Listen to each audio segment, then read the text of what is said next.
लेकिन दुर्भाग्य से आगे चलकर मौसम खराब मिलता है, जिस वजह से फ्लाइट को रास्ते में ही अर्जेंटीना के मेंडोजा शहर में लैंड कराया जाता है। जैसे ही प्लेन नीचे आता है तो पायलट को दिखाई देता है कि अभी तो एंडीज की पहाड़ियां ही चल रही थी और सामने एक बहुत बड़ी चट्टान थी। जल्दी से पायलट प्लेन को फिर से ऊपर उठाने की कोशिश करते हैं, लेकिन अब बहुत देर हो चुकी थी।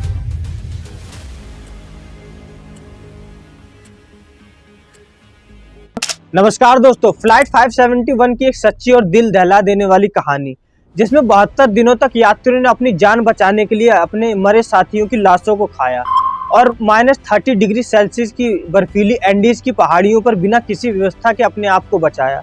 दोस्तों, आज की वीडियो दिलचस्प ही नहीं बल्कि दिल दहला देने वाली है, क्योंकि आज की इस वीडियो में मैं आपको फ्लाइट 571 के भयानक क्रैश के बारे में बताऊंगा कि किस तरह इस भयानक घटना को चमत्कार भी माना जाता है।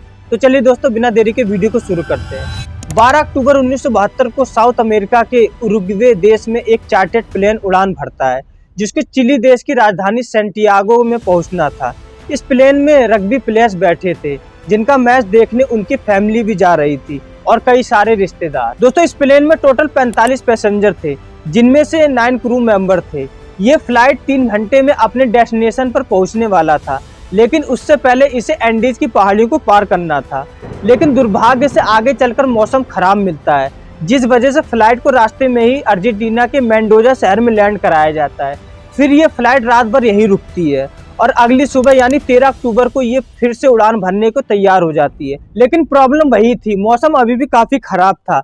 लेकिन एक अच्छी बात ये थी कि इस फ्लाइट का जो पायलट था वो पहले से ही इस रूट से 29 बार पहाड़ियों को पार करा चुका था, इसलिए उसे अच्छी तरह नॉलेज थी कि इस एंडीज की पहाड़ियों को कैसे पार करना है। इसलिए 13 अक्टूबर दोपहर 2:18 पर यह फ्लाइट उड़ान भरता है। यहाँ से सैंटियागो पहुँचने के लिए सिर्फ 1 घंटे का रास्ता बचा था। प्लेन करीब 18,000 फीट की ऊंचाई पर उड़ रहा था और धीरे धीरे एंडीज की पहाड़ियों को पार करता जा रहा। लेकिन आगे चलकर मौसम और खराब हो गया, जिस वजह से सही से दिखाई नहीं दे रहा था। अगर मौसम साफ होता तो पायलट आसपास की पहाड़ियों को देखकर आइडिया लगा लेता कि प्लेन कहाँ है। लेकिन इस समय पायलट सिर्फ प्लेन के इंस्ट्रूमेंट्स पर ही निर्भर थे।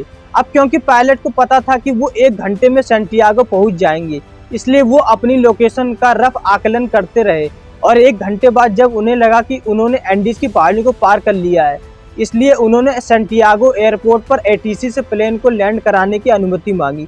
एटीसी ने पूछा कि क्या आपने एंडीज की पहाड़ियों को पार कर लिया है, तो उन्होंने कहा कि हमने एंडीज की पहाड़ियों को पार कर लिया है। दोस्तों, एटीसी भी पायलट द्वारा दी गई लोकेशन पर ही निर्भर थी, तो एटीसी ने प्लेन को लैंड कराने की परमिशन दे दी और पायलट से कहा कि आप प्लेन को 11,500 फीट की एल्टीट्यूड पर ले आओ। लगभग 3:21 पर पायलट प्लेन की एल्टीट्यूड को धीरे धीरे घटाने लगा। जैसे ही प्लेन नीचे आता है तो पायलट को दिखाई देता है कि अभी तो एंडीज की पहाड़ियां ही चल रही थी और सामने एक बहुत बड़ी चट्टान थी। जल्दी से पायलट प्लेन को फिर से ऊपर उठाने की कोशिश करते हैं, लेकिन अब बहुत देर हो चुकी थी।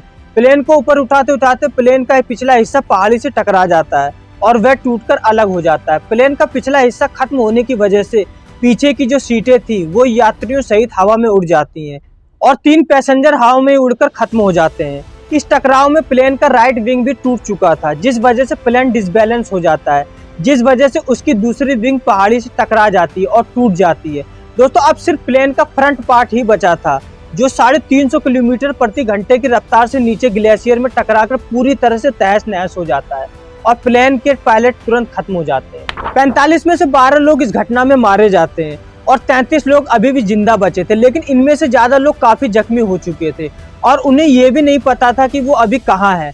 जब ये क्रैश हुआ, प्लेन जमीन से 3570 मीटर की ऊंचाई पर किसी एंडीज की पहाड़ी पर तहस नहस पड़ा था।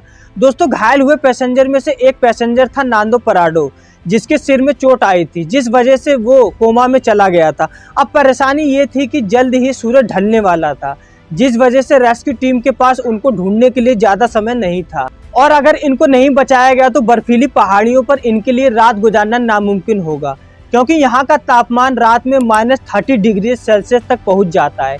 इसलिए जल्द से जल्द रेस्क्यू के लिए 4 जहाज़ों को रवाना किया गया।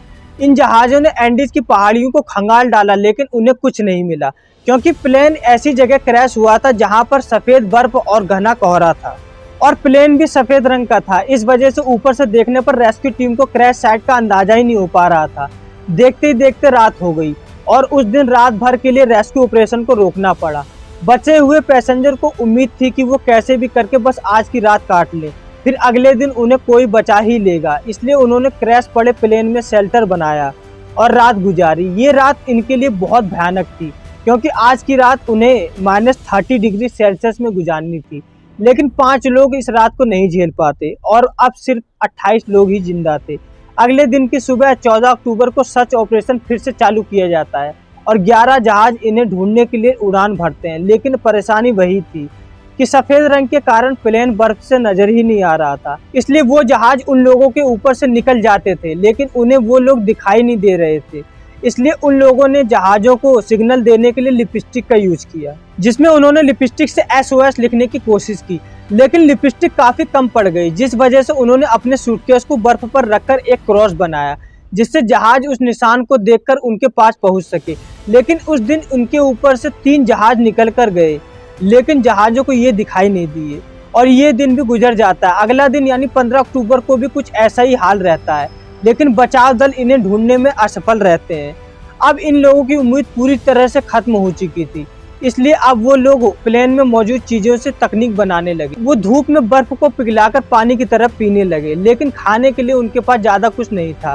क्रैश के 3 दिन बाद यानी 16 अक्टूबर का नांदो पराडो कोमा से जाग जाता है और तब उसे पता चलता है कि इस क्रैश में उसकी मां खत्म हो चुकी है और उसकी 19 साल की बहन गंभीर रूप से घायल है। दोस्तों, क्रैश के 8 दिन बाद नांदो पराडो की बहन भी दम तोड़ देती है और दूसरी तरफ सर्च ऑपरेशन को 2 महीने के लिए रोक दिया जाता है, क्योंकि अक्टूबर के महीने में एंडीज में बहुत ज्यादा ठंड पड़ती है।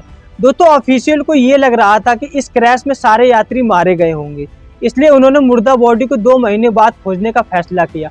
और दूसरी तरफ उन घायल लोगों को प्लेन के मलबे में एक रेडियो मिला। जब उन्होंने रेडियो चालू किया तो उसमें उन्हीं लोगों की न्यूज ब्रॉडकास्ट हो रही थी, जिसमें बताया जा रहा था कि फ्लाइट 571 की खोज को 2 महीनों के लिए रोक दिया गया है। अब उन सभी लोगों की सारी उम्मीदें खत्म हो चुकी थी। अब उनके पास हालात से लड़ने का रास्ता ही बचा था और उन्होंने प्लेन की सीटों को फाड़कर उसकी रुई को कपड़ों में भरकर ठंड से बचने की कोशिश की। सीट कवर्स को पैरों में लपेटकर बर्फ में चलने के लिए जूते बनाए। अब दोस्तों, इनकी परिस्थितियां बद से बदतर हो चुकी थी। इनके पास खाने के लिए कुछ नहीं था। तब इन लोगों को अपने आप को जिंदा रखने के लिए सिर्फ एक रास्ता था, जिसे इन्होंने अपनाया। इन्होंने अपने फैमिली मेंबर्स, फ्रेंड्स की मुर्दा लाशों को खाने का फैसला किया। हालात तो उनके काफी बुरे थे, लेकिन क्रैश के 16 दिन बाद यानी 29 अक्टूबर को अचानक पहाड़ से बर्फ का एक मोटा हिस्सा टूटकर नीचे गिरता है। ये इतनी तेजी से आया कि भारी मात्रा में बर्फ ने उनके टूटे प्लेन को अपनी चपेट में ले लिया। उनका प्लेन पूरी तरह से बर्फ के अंदर दब गया, जिस कारण उन्हें ऑक्सीजन की कमी होने लगी। इस वजह से 8 लोगों की इसमें मौत हो जाती है। अब सिर्फ 19 लोग ही बचे थे और वो भी बर्फ के नीचे दबे थे और इन लोगों को बर्फ से निकलने में कम से कम 3 दिन का समय लग जाता है। अब इन लोगों ने फैसला किया कि इस पहाड़ी से बाहर निकलकर बाहर मदद ढूंढने की कोशिश करनी चाहिए, वरना सब यहाँ मारे जाएंगे। लेकिन दोस्तों, इनमें ज्यादा लोग बुरी तरह से जख्मी थे, इसलिए वो लोग इस पहाड़ी को पार करने में सक्षम नहीं थे। लेकिन इनमें से 3 लोग कम घायल थे, इसलिए उन्होंने पहाड़ी से बाहर निकलकर मदद लाने का फैसला किया। तब उन लोगों को रास्ते के लिए मांस के टुकड़े दिए गए और उन्हें सबसे मोटे कपड़े पहनाए गए। और क्रैश के 33 दिनों के बाद यानी 15 नवंबर को ये तीनों मदद ढूंढने के लिए निकल पड़ते हैं। चलते चलते शाम होने लगती है, तभी उन्हें प्लेन का दूसरा टूटा हिस्सा दिखाई देता है। जब वो उस मलबे के पास जाते हैं तब उन्हें उसमें खाने के लिए काफी सारा खाना मिलता है और आज की रात उन्हें यहीं गुजारने का फैसला किया। प्लेन के पिछले हिस्से से उन्हें एक बैटरी मिली। तब उन्होंने इस बैटरी को प्लेन के कम्युनिकेशन डिवाइस में लगाने का सोचा, लेकिन बैटरी का वजन 250 किलो था और इस कमजोर हालत में इसे ले जाना इनके लिए मुश्किल था। तब इन्होंने सोचा कि कम्युनिकेशन डिवाइस को ही प्लेन से बाहर निकाल लेना चाहिए, जिसमें बैटरी को लगाकर उस डिवाइस को चालू करके मदद बुलाई जा सके। कुछ दिनों तक इन्होंने इसे चालू करने की कोशिश की, लेकिन इन्हें सफलता नहीं मिली। क्रैश के 59 दिनों के बाद यानी 11 दिसंबर को एक और बर्फ की मोटी पहाड़ी पिघलकर तेजी से गिरती है, जिसमें 3 लोग मारे जाते हैं, जिसके बाद सिर्फ 16 लोग ही जिंदा बचते हैं। और अब दोस्तों, ये तीनों नौजवान, जिनके नाम हैं कैनेसा, पराडो और विजेंटेन, बिना किसी गियर के ग्लेशियर पर चढ़ाई करने के लिए निकल जाते। ये तीनों पश्चिम दिशा की ओर चलते जाते हैं, लेकिन ये बिल्कुल नहीं जानते कि जिस दिशा में ये जा रहे हैं उसमें कोई इंसानी बस्ती इन्हें मिल भी पाएगी या नहीं। उनको बस ये लग रहा था कि उनको बस इस सामने वाली पहाड़ी को पार करना है और उन्हें मदद मिल जाए, और उन्हें उम्मीद थी कि वो 3 दिन में इस पहाड़ी को पार कर लेंगे। इसलिए वो सिर्फ 3 दिनों का ही खाना अपने साथ लाए थे और इन्होंने धागे से सिलकर एक स्लीपिंग बैग बनाया था। तो ये दिन भर बिना किसी गियर के पहाड़ पर चढ़ते और रात में एक ही स्लीपिंग बैग में तीनों चिपक कर सोते। दोस्तों चलते चलते इन्हें चौथे दिन की सुबह हो चुकी थी। जैसे ये पहाड़ की चोटी पर पहुंचते हैं तो इन्हें पता चला कि इतने दिनों से ये जिस दिशा में चल रहे थे वो गलत दिशा थी। आगे और भी बड़े बड़े पहाड़ थे। अब क्योंकि उनके पास खाने की सप्लाई बहुत कम थी, इसलिए उन्होंने फैसला किया कि उनमें से एक वापस क्रैश साइट पर जाएगा और 2 लोग आगे जाएंगे। इसलिए विजेंटेन वापस लौट जाता है और कैनेसा और पराडो आगे बढ़ते रहते हैं। उस पहाड़ की चोटी पर चढ़ने के बाद इनको सही रास्ते का अनुमान हो जाता है और ये दोनों कई दिनों तक आगे बढ़ते रहते हैं। कुछ दिनों बाद इन्हें नदी की छोटी सी एक धारा मिलती है जिसे ये लोग फॉलो करते हैं और लगातार 9 दिनों तक चलने के बाद 20 दिसंबर को नदी के दूसरे किनारे पर इन्हें 3 लोग दिखाई देते हैं। इन्होंने उन लोगों से मदद मांगी लेकिन वो लोग टोमोरो बोलकर चले गए। उस दिन उन्हें कोई मदद नहीं मिली, लेकिन अगले दिन वो आदमी वहां फिर से वापस आया और वो अपने साथ एक कागज और पेन भी लाया था जिसे उसने पत्थर से लपेटकर उन दोनों आदमियों के पास फेंका। तब उन दोनों ने पूरी घटना उस कागज में लिखी। जब उस आदमी ने इस कागज में लिखी बात को पढ़ा तो वो सब समझ गया, क्योंकि उसे फ्लाइट 571 क्रैश का पता था। लेकिन वो काफी हैरान था कि इतने दिनों के बाद भी ये लोग जिंदा कैसे हैं। तब वो आदमी जल्द से जल्द शहर गया और आर्मी कमांड के साथ इस इंफॉर्मेशन को साझा किया। फिर चिली एयरफोर्स इन्हें रेस्क्यू करने के लिए पहुंची। आर्मी ऑफिसर पराडो और कैनेसा को हेलीकॉप्टर में बिठाकर क्रैश साइट पर पहुंचते हैं और 22 दिसंबर 1972 को क्रैश के 72 दिनों के बाद बचे हुए घायल पैसेंजर को रेस्क्यू किया जाता है। इन लोगों की हालत बहुत खराब थी। इस क्रैश के बाद टोटल 16 लोग ही इसमें बच पाते हैं। ये कहानी सच में दिल दहला देने वाली थी। आशा है दोस्तों आज की वीडियो आपको पसंद आई होगी। वीडियो पसंद आई हो तो लाइक कमेंट शेयर कर देना और चैनल को सब्सक्राइब कर देना। फिर मिलते हैं दोस्तों अगली वीडियो में। बहुत बहुत धन्यवाद।